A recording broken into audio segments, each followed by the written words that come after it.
presentation. I just want to check if there are any questions. Maybe we can take them first. Maybe after the second presentation. Thank you. Let me call upon the next presenter, who is Dr. Malama. Dr. Malama is our coordinator for Ascent program. So this is his forest. He must show us the direction. Over to you, Doctor. You want to do this or that? Okay. Thank you very much, Director. Yeah, so I'll be very brief and fast. I think Monali has covered quite a number of key issues. And also, those who have spoken before me, they've given a good overview of what we are trying to do with, digital solutions for energy planning. Now, by now, I'm sure we understand that, the Ascent program is a multifaceted program, with different facets to it. And one of those facets is digitalization. Now, when you look at the COMESA, implemented component of Ascent, it has 5 components. And one of those components is where we are trying to, to promote the DMRV platform for, monitoring implementation of projects. And so what we are trying to do at the moment as COMESA is to set up the DMRV platform itself. And like what you've heard already, the expectation is that for those countries who are part of the Ascent program at country level, they will also do the same. Now,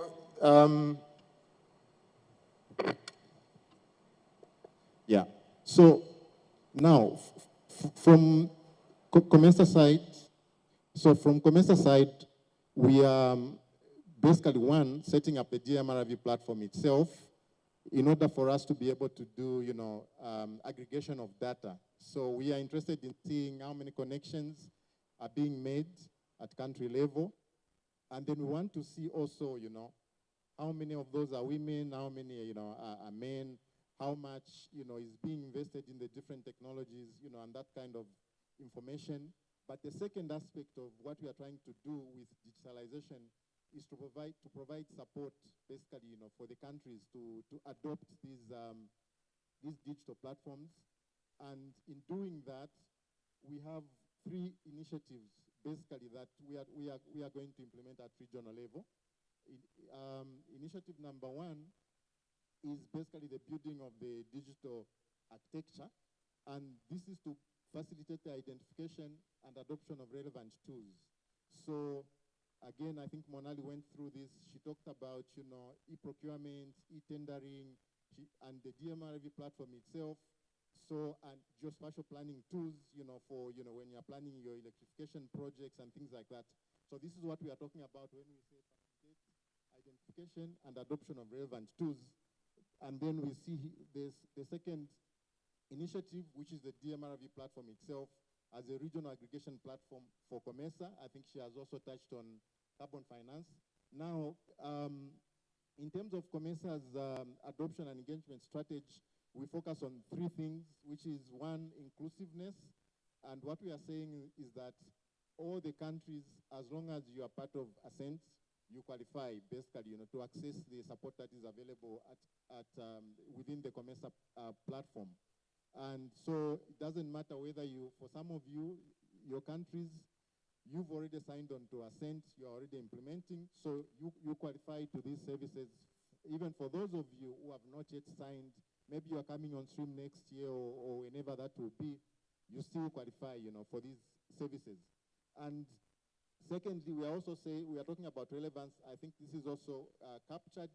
We recognize that, there are basically different needs at country level. Countries will need different things. So we need to assess what is it that is needed at each particular country, and we try to adapt the platform according to the needs of the country. So that's the relevance part. And then we also speak about sustainability.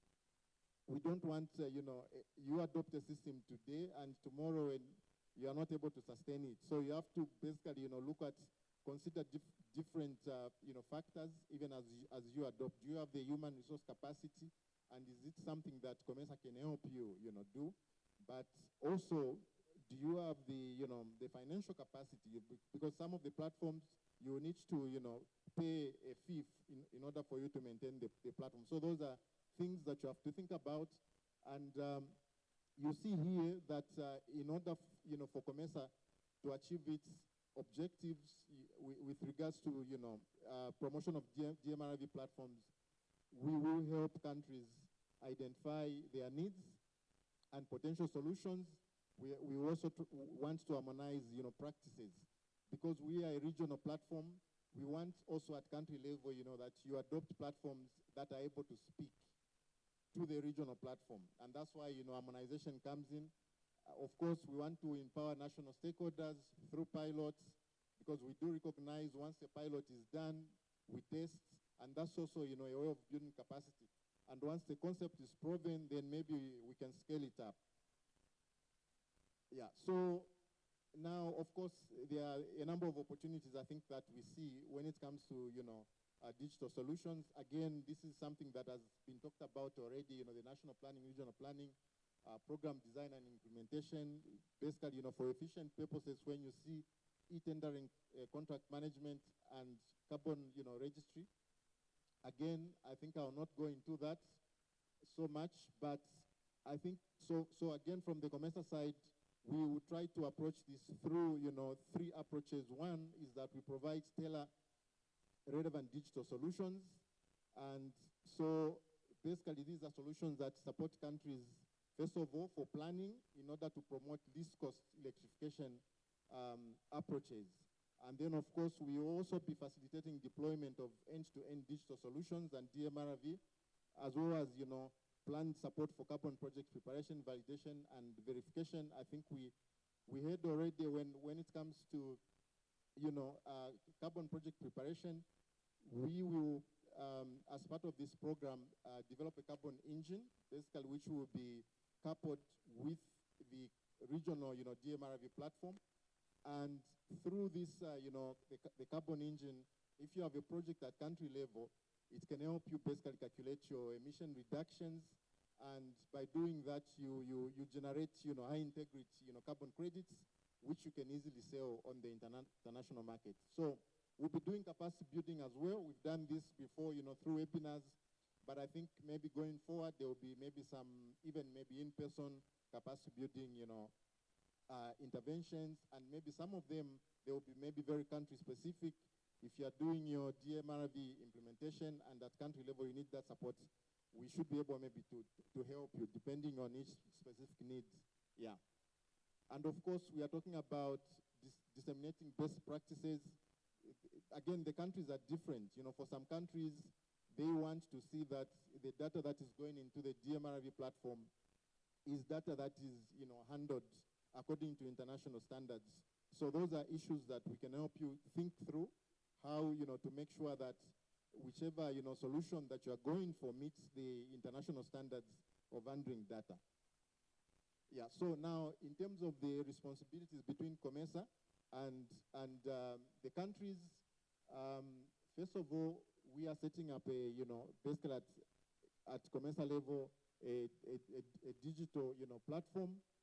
We will support capacity building. We will support also, like I've said already, data sharing practices, and also, basically, designing data ingestion and dashboards based on project-specific documents. Again, each document is very specific, and maybe the way you need to input your data in the system will also might be different, but these data ingestion protocols will help you to at least, have a uniform way with everyone else, so that the data that we are getting from you is data which is credible and can be trusted. Then from the country perspective, of course, the tool itself is flexible, so you can add on, functions as you go along. You can start maybe just with contract management. Maybe later you want to add on other things, e-tendering and things like that. And again, we talked about long-term operations and maintenance. You need to think about the fees that you'll be paying, the capacity building and all that. And yeah, the licenses there, those are the fees, user support, because at national level, there will be private companies that will be connected to your DMRV, platform at national level. So you need to have the capability also to support them, maintain or make use of the platform. So now, how do you, get COMESA basically to help you, so here we're just showing, what the process looks like. First, what you see is that, one, the country procures provider of digital tools. So once you have procured, you might identify needs, right? Like I said already, it might be maybe capacity building, it might be policy issues and all that. Then, so then you can request support from COMESA. Then COMESA can, facilitate the setting up of the tool depending on your specific needs. But the country is responsible for funding the running of the tool through the national project. But again, okay, this is just illustrative. It might be that maybe the support you need is even maybe before you get to this procuring of the service provider. Maybe you want to understand, the environment. What do you need? Do you have the right policy environment, to operate the DMRV or to install the DMRV platform? So we can even provide support, which is basically pre-procurement of the service provider. So I think this is where I end my presentation, and thank you very much for your attention. So we are sharing the email there, as you can see. We've shared the email. I hope you got it. In case you have any questions or you need to get in touch, you can just write to that email, and then we'll advise you properly what you need to do next. Thank you.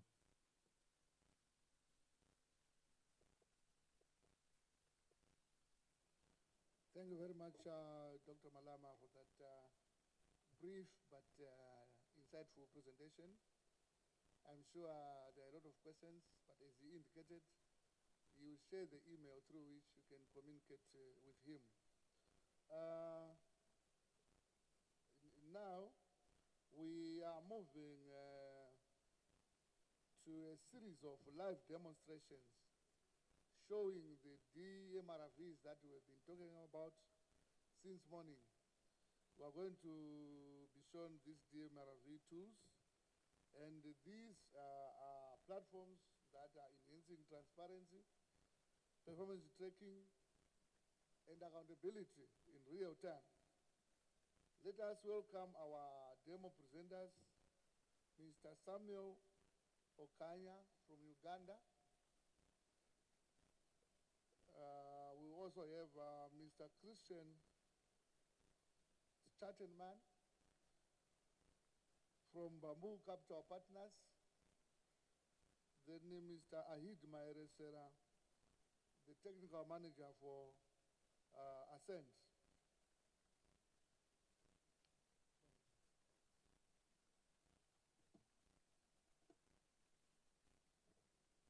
A very good afternoon to you, ladies and gentlemen.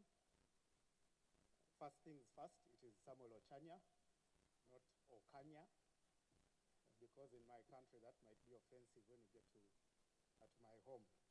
So Samuel Ochanya is my name, project manager of the Electricity Access Scale-Up project, implemented, the components implemented by Uganda Energy Credit Capitalization Company. My presentation is going to be in two phases. The first one is really going to be creating context about UECCC and basically the project that we're implementing. The second one will basically be a live demo of our DRMV.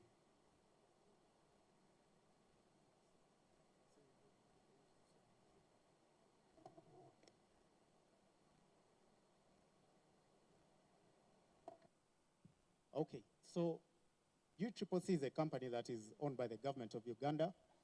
It was set up by the government with support from the World Bank, and it basically came up because there are some challenges that were observed that were limiting the private sector from participating in the renewable energy space. So the company was set up then, and the World Bank basically provided the seed capital to allow for the company to get operationalized. About the ESP, I think we are here speaking about Ascent, and you're wondering what is this ESP about. So ESP is the Electricity Access Scale-Up Project, and it is basically a 5-year project that will be concluded on June 30th, 2027. And it has got 2 implementation units. One is UACCC, the company that I work for, and the Ministry of Energy and Mineral Development. So the 2 units are basically responsible. One is for on-grid, that is the main, the ministry that is responsible for delivering the on-grid targets or connections, while UACCC is responsible for delivering the off-grid and clean cooking targets that have been basically set out as part of the PDO.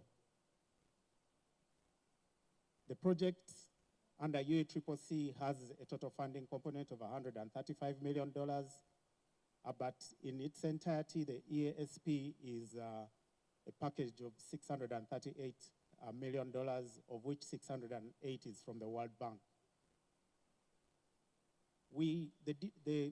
What I'm going to demonstrate to you here is basically how we are using the DMRV for our RBF program.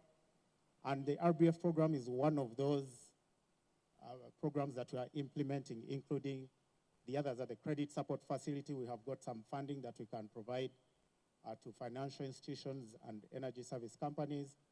We've also got a public institutions program, and we've got a technical assistance program. So under the RBF, we have got 3 schemes. We've got 3 schemes.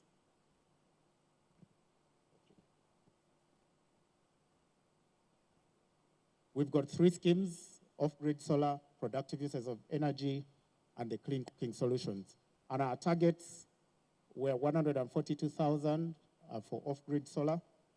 And as we speak, we have so far achieved 263,000. And we have another 84,000 that is yet to be verified by the IVA. And so this performance has really excited not just us as implementers, but we also believe the entire subsector. Productive uses, 9,000 as a target, and clean cooking with 353,000. So as a preamble to the demo, this is basically what our project operations manual outlines for us.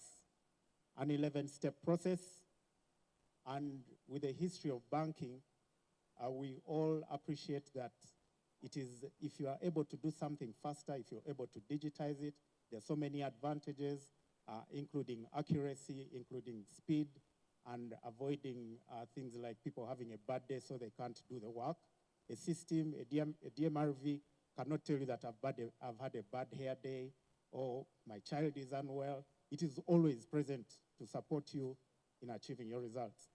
So we had this 11-step process.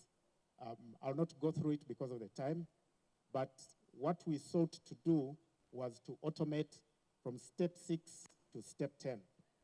And these steps basically are the ones which looked out for the eligibility that was set out. You know, there's eligibility criteria for beneficiaries, for partners. And so we looked out to see how can we automate these processes.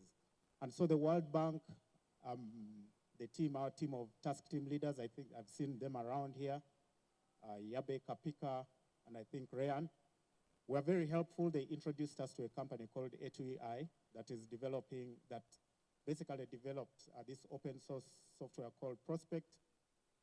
And so working with A2EI, we were able to workshop and develop and be able to inbuild our eligible purposes or eligible criteria within the platform.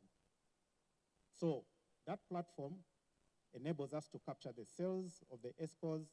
It is able to help us avoid duplicity or duplication of beneficiaries. It helps us because we have now integrated with the National ID Registration Authority. It also enables us do KYC checks on the beneficiaries. So these are some of the things that the platform has enabled us to do. Not to forget that, as we shall see in the demo, I'll just show you a few of the interfaces. But as you'll see, it helps us a lot in being able to track the progress or the performance of our project and our partners.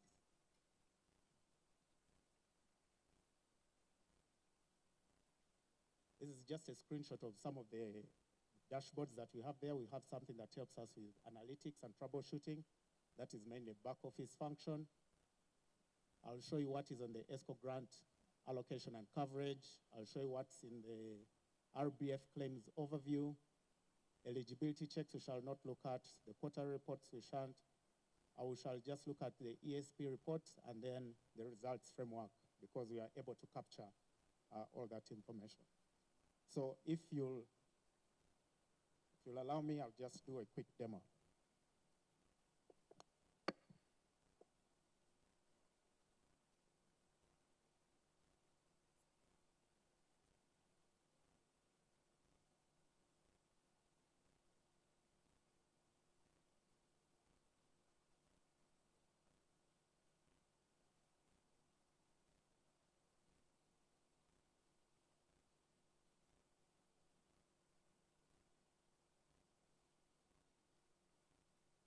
So what you have here is one of the platforms or interfaces that helps me as a project manager to be able to check how much of our allocations that we provided these companies, how much has been utilized, what percentage of it has been claimed so far, how much of it in the sales that have not yet been submitted to us as claims, how much is out there that we expect to come through as claims at some point, and then what portion of these sales that the ESCOs have made or companies have made out there could be submitted as claims, but the platform has already flagged them as ineligible.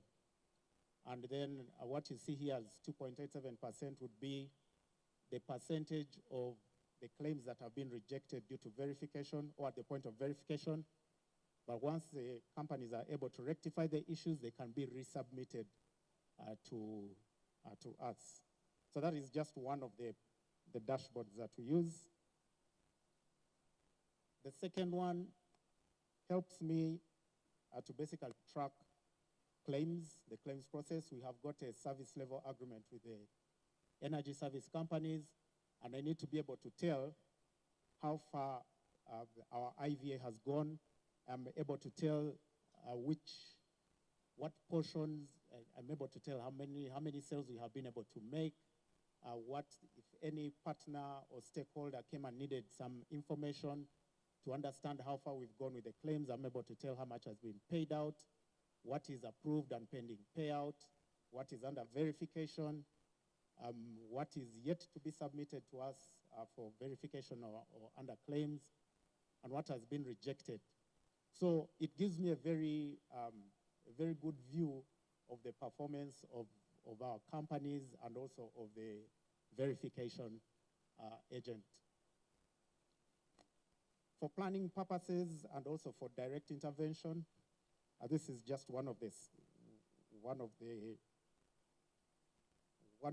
interfaces that is quite good, especially for, every time you play in this space, you're in a government space, the politicians need to understand, to know where are you intervening.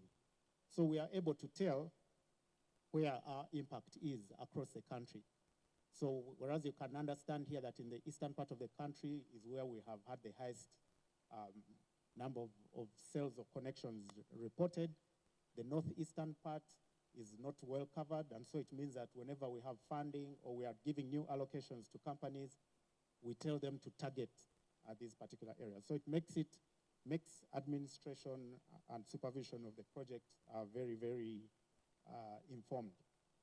And then lastly, last but not least, we have built within this the results framework that is part of the PAD, and we are able to tell how we are performing against the different objectives of different results that we signed to as implementers of the project and as a country.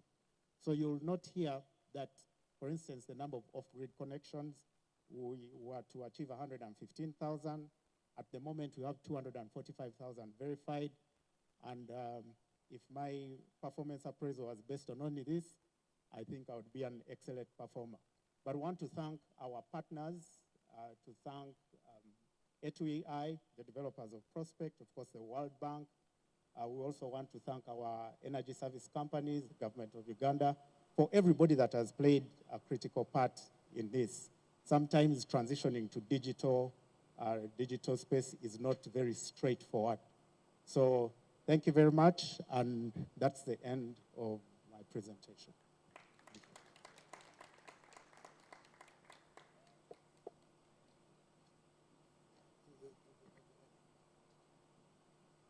Thank you very much. May I call upon the second Zenda? You can come.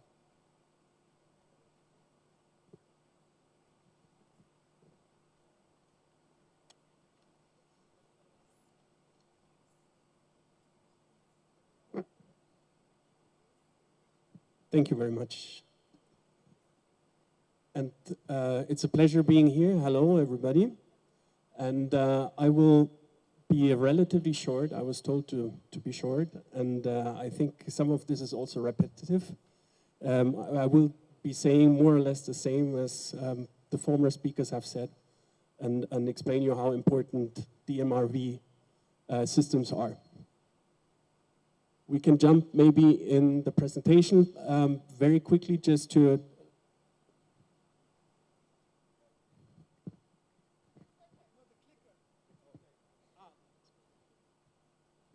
okay, I'm in charge of the clicker. Perfect. Very quickly, I will explain you why digital matters. I will tell you what are some limitations that one should know when dealing with DMRVs. Then I will tell you what we are managing with these digital platforms, and I was asked to present Odyssey. So I will do also a platform demo and show you how we use the Odyssey platform. By the way, we're using two platforms. We use also Prospect and Odyssey in different programs, and we're very happy with those tools. Quickly, just that you know who I am and what I'm doing. So I'm from Bamboo Capital Partners. So we are a fund manager, and we're managing a couple of off-grid energy sector development funds. One in Haiti, one in Madagascar, in Mozambique, in Burundi, and in Niger. So we're dealing with these type of RBF programs in a few countries and have gained some experience over the last couple of years. So why digital matters? I mean, honestly, it's almost not a question because we all know the answer. It's like if you're running a banking operation, you would do it on with a banking software, right? You're not, I mean, you may be able to lend to a few neighbors some money and track that on Excel, but there are limitations. So if you want to do a proper job, also with RBF programs, you need to have a digital tool that allows you to do it. Otherwise, your process will be opaque, your data integrity will be bad. You will not be able to scale. You will not have the tools to analyze what you're doing and show it to other people. And you will not gain the trust from your stakeholders, which is absolutely essential.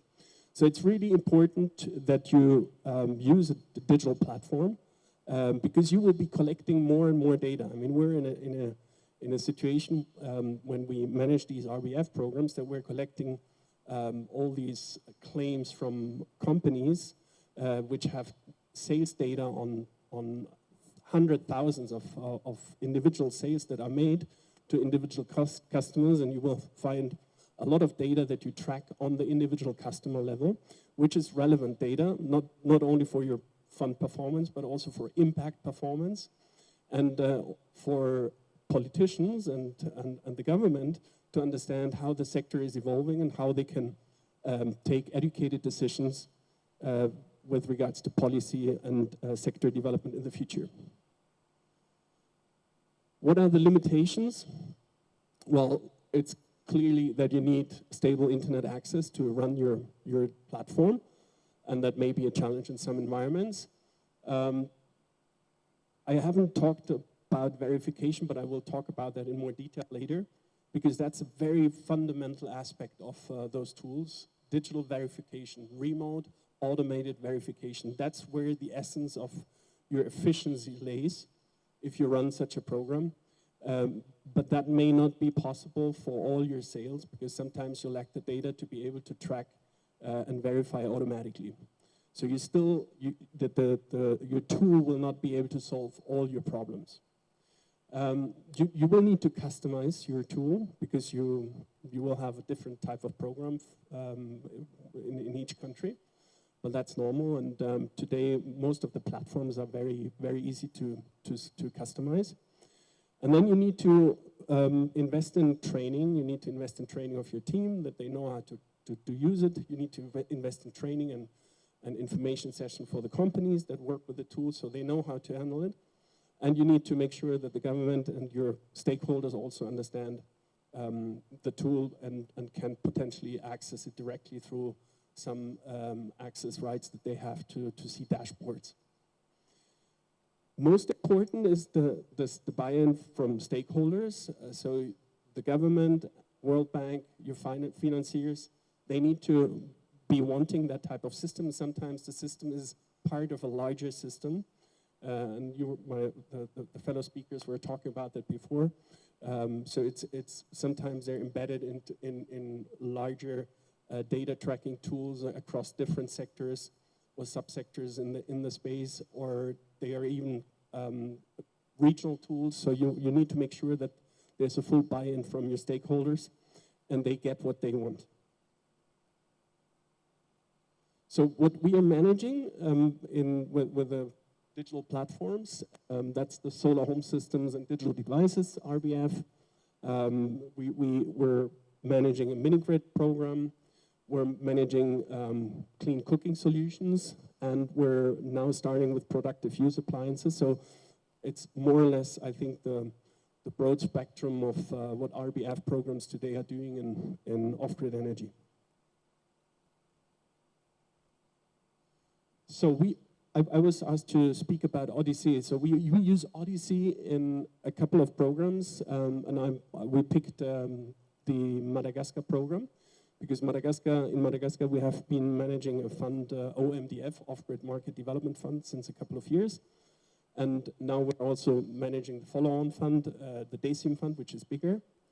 And so we have data, and I will show some data through a demo video that we have prepared. There we do the whole claim management and data analytics on the platform. We have dashboards that show how the program performs and try to bring together impact data and sales data. And then we also manage the application process, especially now with the mini-grid sector and the new mini-grid program that we have started with the DECIM fund. And we are also planning, and that is very important, to automate verification as much as possible, because one of the biggest challenges that we faced in the past was that the verification of claims was done analog. So it's basically finding determining a sample size of sales, calling customers or visiting customers, on-site visits, and then verifying the claims through that process, involving an independent verification agent. We have realized that this process is not only less accurate and comprehensive, because when you do a sample size verification, you will only look at a few sales and not all the sales. While when you do an automated remote verification on your tool, on all the data that you have, you verify 100% of the sales. So it's much more accurate. And the second thing is that there are always delays, and it's one of the key challenges that companies face. For companies, the only thing that matters is when do they get the money, because they need to manage their cash flow, and for them, any delays can be dramatic, because they're lacking the fundings to continue growing the business, invest in the sector, and that's something that you want to avoid. So let us jump into a demo. We have blurred the names so that you don't have to see the confidential information, but it's a demo from the program OMDF.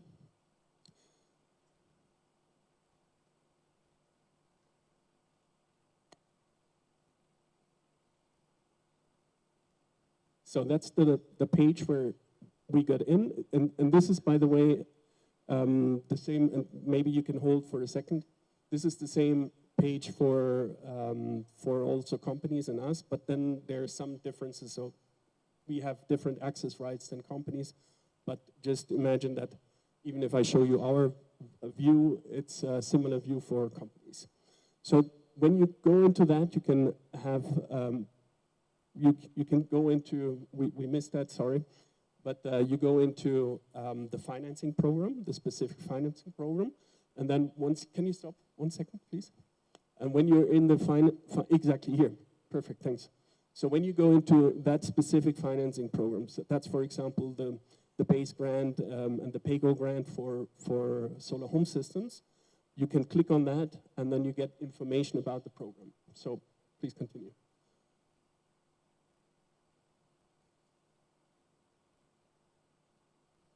You get some general information about this particular grant program that summarizes what type of grants are paid and how.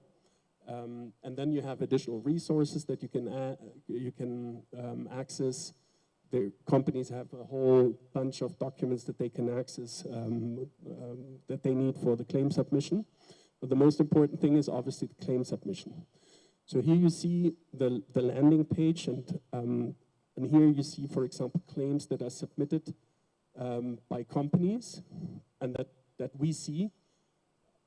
Can you go back? Sorry, once again. So you see, just a few seconds back. Yeah, perfect. So you see, exactly. So you see the claims that we have received in the last quarter per type of subsidy and company, and then there is you can see what they have submitted, what has been approved so far, what is paid, etc. Please continue. And then what is most important and most interesting are the dashboards. So you go into your dashboard section, and then it gives you a general view of the program. So you have your KPIs that track how many companies are in the program, how many connections we have made, how many sales are done with consumer financing, what is the installed capacity, and actually all those data points are the ones that we need to report to our stakeholders, and we can add or change them as required. And the system then accumulates numbers from the underlying information that they have. So for example, please hold 1 second, on installed capacity,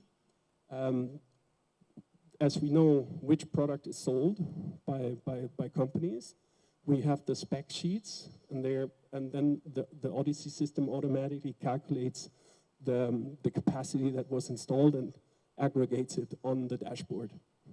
Please continue. Yeah, and then you have, again, like claims per quarter, and then separated into the different types of grants. You see how many light bulbs are there, how many people are served. You need to see the different types of grants that we have, because we have a geographic prime, etc. So a few other additional incentives. And then you see, you can have the view on the products. So you can check which product was the most sold in over which period. You have a view on the development of the program over time, where you see what are the sales per month on a larger over a larger period, where you can track seasonalities or overall progress of the program. And yeah, please continue. And you can basically create the type of dashboard and analytics that you want. You can take the information that you collect and recombine it in different ways. So you can say, okay, I want to see what are the sales that were made with PayGo financing, what are the sales where there is a microfinance credit, which one have received a geographic prime, which one's not, et cetera, et cetera. So it's really, and then you can go into the region, in which region, how many sales were made over what period of time, and which one receive a geographic grant. We also have then a view where we can go into the district and see how many sales have been made in which district. And really, the granularity depends on the data that you have collected, but actually you can do a lot of different analysis, and you can design it as per the needs of the program and your stakeholders. Yeah, so that's the demo, and I hand over to the next person.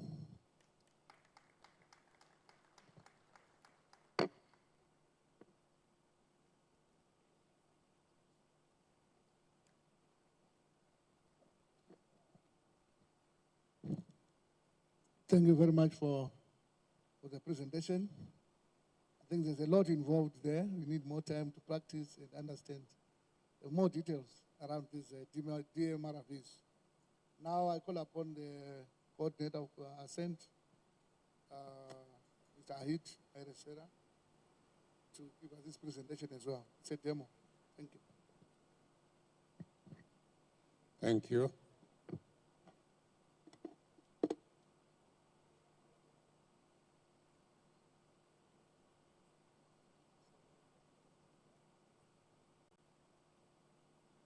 Let me give housekeeping information first, because I may end up forgetting. From the member states, we have got people who must attend training on Friday. Bring your laptops to the training. They are supposed to have a team leader of those who are coming for training. The team leader must send their email and name to the email that will appear at the end of my presentation, so that they can be enrolled on the platform on which they are going to be trained on. And they will also enroll their own colleagues who come from the same country as them. The presentation by Monali was setting a vision of what DMRVs and digital platform would do. The presentation by Dr. Malamachileshe demonstrated how COMESA facilitates member states adopting DMRVs. The presentation from Uganda is demonstrating a DMRV in action in a member state. The presentation by Bamboo, another member state, Madagascar, but using two different softwares. Uganda, Prospect, by Bamboo, it's Odyssey. My presentation is going to demonstrate how a regional DMRV will pull data from national DMRVs that may be different or the same as itself and display it at regional level. That is the purpose of my presentation. If we get that, then the demonstrations will just be demonstrating what happens when we pull the regional DMRV pulls data from national DMRVs. I am not going to demonstrate using live data. So I am going to invite you, before I start my presentation, after my presentation, Odyssey and Prospect have got booths behind this dividing wall.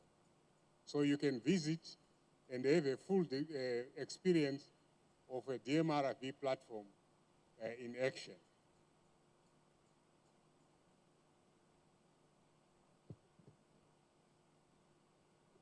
This slide, you saw it on Monali's presentation, is just demonstrating how data flows from the field instruments, like from the utility or a mini grid or off-grid setting, pulled by smart meters, for example, and the data could be system data, consumption capacity load, or customer data, or payment data, being pulled into a national DMRV, like the one that was presented by Uganda and Bamboo on orders.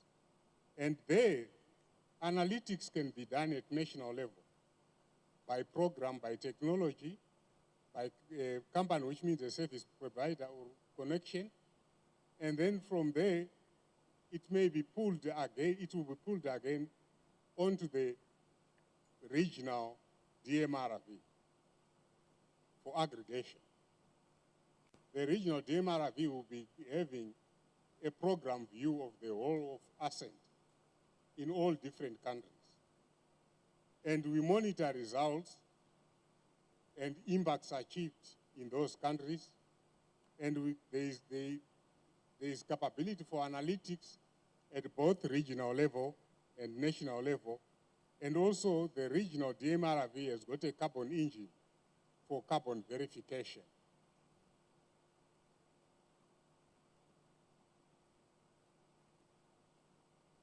This slide and the following slide are simply demonstrating that the regional DMRV could be different from the national DMRV, but they will be made to communicate and interchange data and information. For example, this is an Odyssey DMRV used by the Trade and Development Bank on the result-based framework financing instrument, which is showing some figures there. Like those metrics, total lives impacted, 3.4, total households connected, 689, and so forth. Now, when we pull that data from Odyssey to the regional DMRV, that is prospect, different from Odyssey. The next slide will show data transfer between Odyssey and prospect. That is still showing mirror image of the figures, but different feel of the visualization. You can see 3.4 kilo is still 3.4. 689 is still 689. But data has been transferred from Odyssey to prospect. By this, we are trying to say member states can adopt a DMRV of their own choice. The service that we will get from COMESA is to try and verify to you that that DMRV is compatible with the regional DMRV, and data exchange can successfully take place.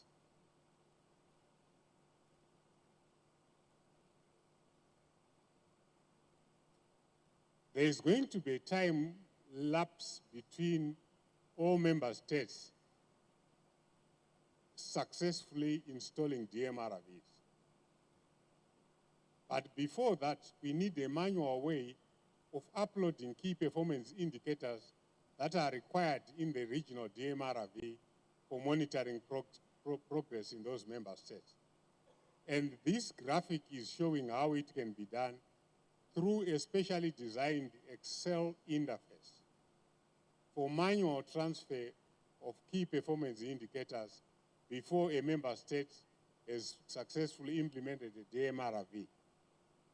But as the red cross is showing, when data is uploaded manually, we cannot use the carbon verification engine.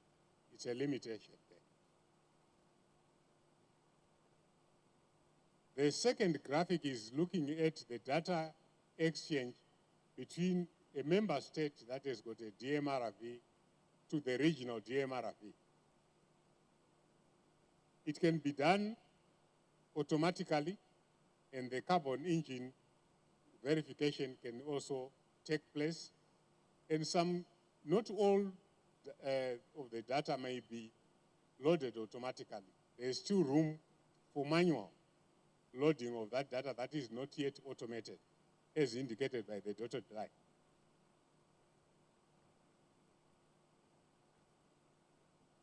This is just a typical country-specific dashboard that provides real-time overview over the progress at national level in relation to the objectives of the result framework in the project appraisal document. And the graphs are showing a time series. Oh, I had not changed. The graphs are showing a time series indicating how a country progressed from where it was to where it is currently. And analytics at national level can be done for RBF windows, for technologies, different technologies, for the types of end users, and many other criteria of analyzing this information. And this one is now showing aggregated data. You can see those abbreviations are many COMESA countries still setting a set of visualization and analytics dashboards enabling tracking of results of the entire Ascent programs, where cross-country comparisons can be made for learning from each other and alignment. And the analytics could still be done by country, by technology, by type of end user, by gender, and so forth.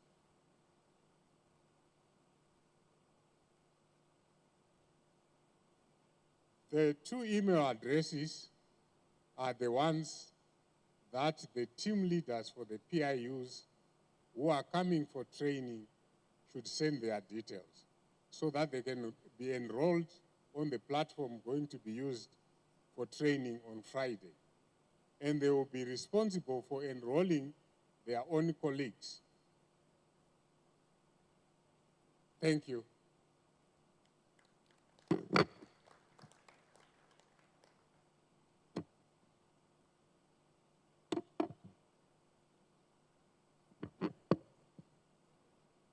Thank you very much, Ayid, for that presentation. I don't know if we have any burning questions, two only, before we break for tea or coffee. Any questions? Yes, sir.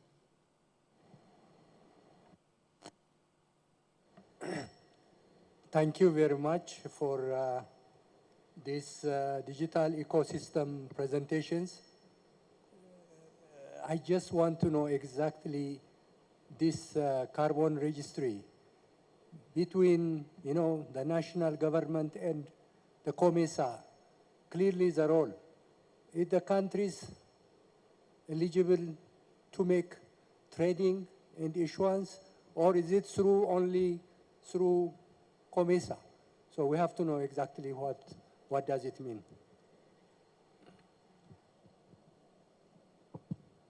Any other question?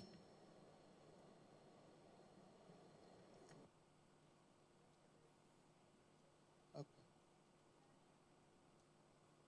Yes, sir. Thank you very much for very good presentation. I just want to understand who is going to host these platforms.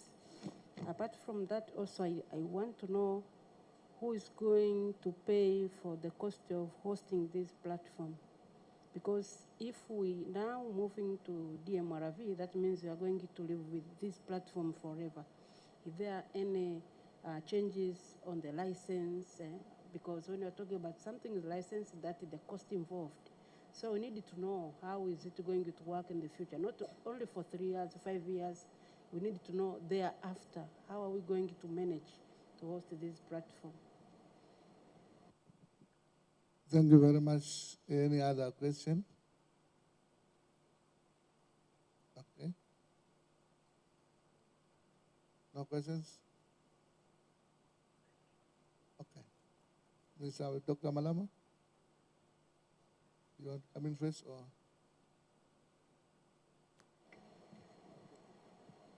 Okay, so I can take actually support both of the questions.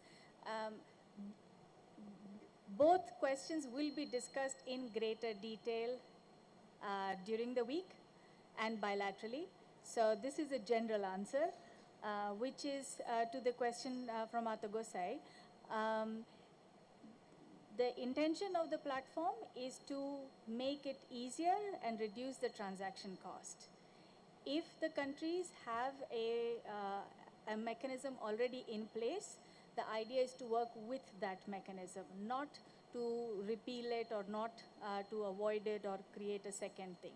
So how it works with the system that you already have in Ethiopia, that will be honored and that will be the system that we work with. So this really is to try and create a mechanism which allows everybody who doesn't currently have a system to also join it. So it's not really COMESA's ownership of the credits in any way, shape or form. The role is to facilitate and make it easier for everyone to benefit from carbon markets. So that's, and more to be discussed bilaterally, right? One by one with each country. And then Advera, to your question, the platforms, as described, the platform is at the regional level for aggregation and visualization. The data and the national platform sits with the country because it is your data, it's your people's data, and it's your ownership of that data. So I think that the two-level separation is very important to understand and distinguish. As Ahid said, there'll be more discussion on Friday. So please do make sure that you have the correct people joining Friday's meetings so you understand the full details of it.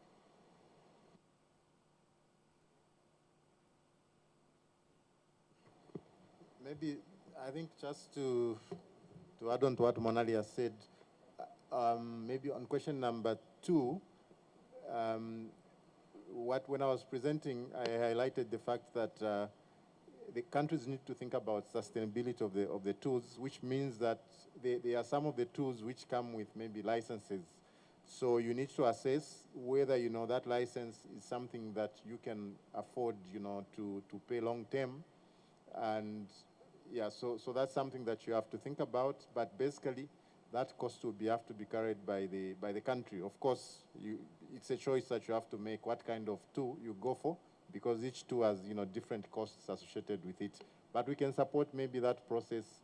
Yeah, thank you. Thank you very much, Dr. Malama.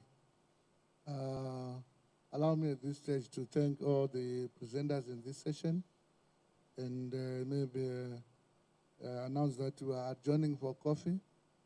15 minutes, strictly 15 minutes. We have a panel session coming after the coffee and also a wrap up for the day. So let's break for coffee, 15 minutes, please. And we come back at exactly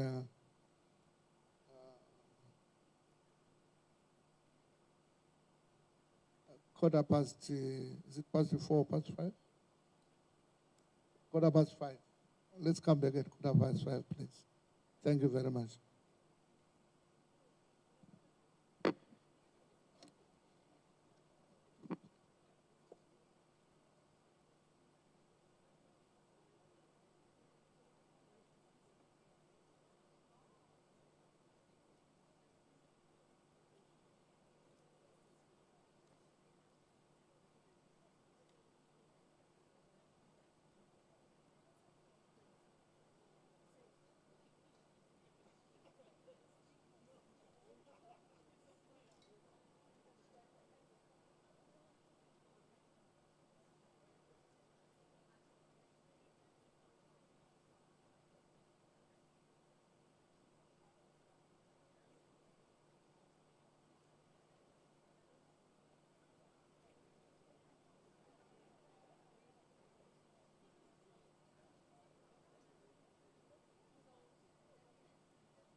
1 2 1 2 1 2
who is the Director of Renewable and Alternative Energy Technologies from the Rural Energy Agency, Tanzania.